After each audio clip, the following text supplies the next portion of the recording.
দক্ষিণ দিনাজপুরের বালুরঘাটে 11তম district taekwondo championship 2025 অনুষ্ঠিত হলো।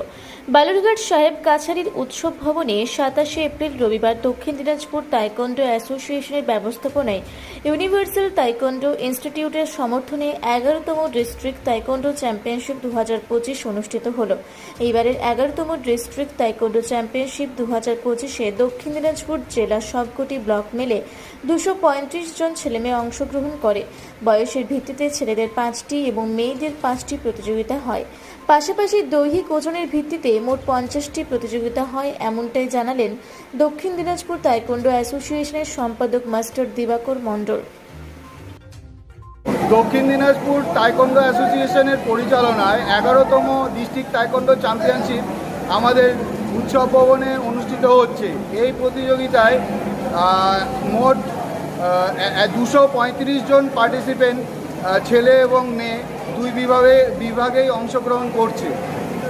এখানে দক্ষিণ দিনাজপুর জেলার বিভিন্ন ব্লক থেকেই আমাদের এইখানে প্রতিযোগিতায় অংশগ্রহণ করতে ছাত্রছাত্রীরা এসেছে।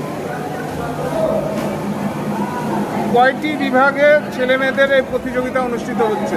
এখানে এজ ক্যাটাগরি অনুযায়ী আমাদের মেয়েদের 5টি এজ ক্যাটাগরি এবং ছেলেদের 5টি এজ ক্যাটাগরিতে হচ্ছে প্রতিযোগিতাটি, এবং এর মধ্যে এজ ক্যাটাগরিগুলোতে প্রতিটি এজ ক্যাটাগরিতে 8টি থেকে 10টি ওয়েট ক্যাটাগরি হিসাবে এই প্রতিযোগিতাটি অনুষ্ঠিত হচ্ছে।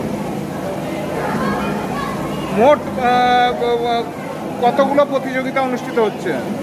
মোট 50টি ওয়েট ক্যাটাগরিতে প্রতিযোগিতা হচ্ছে। আপনার নাম? এবং আমার নাম দিবাকর মণ্ডল, আমি দক্ষিণ দিনাজপুর তাইকোন্ডো অ্যাসোসিয়েশনের সেক্রেটারি। বালুরঘাট থেকে জয়দীপ মৈত্র রিপোর্ট, রূপসী বাংলা মিডিয়া।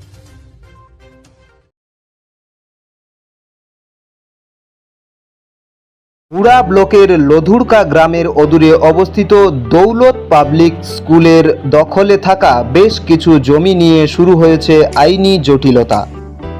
1197 দাগের যে বেলাবহল মৌজা এবং 2239 দাগের যে লধুরকা মৌজা, এই দুটো জমি আপনারা প্লিজ কেউ কিনবেন না, কারণ আপনারা বিপদে পড়তে পারেন, আইনি একটা লড়াইতে পড়ে যেতে পারেন। জমিটা একদম ডিসপিউটেড, ফলে একটু সাবধানে থাকবেন।